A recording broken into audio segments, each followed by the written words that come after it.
To recover deleted post on Facebook app. If you accidentally delete any post on your Facebook account, then you can recover it easily.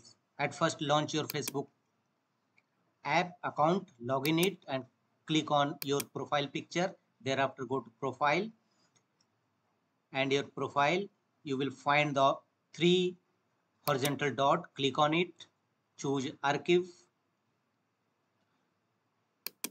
Thereafter, go to left side. Under archive section, you will find out trash.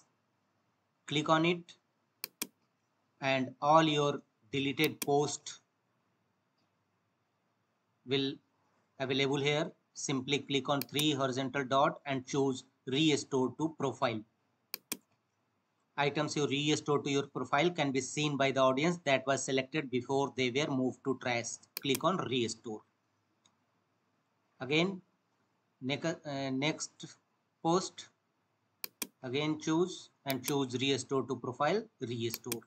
Your trash folder is empty now. Nothing to, so that's all.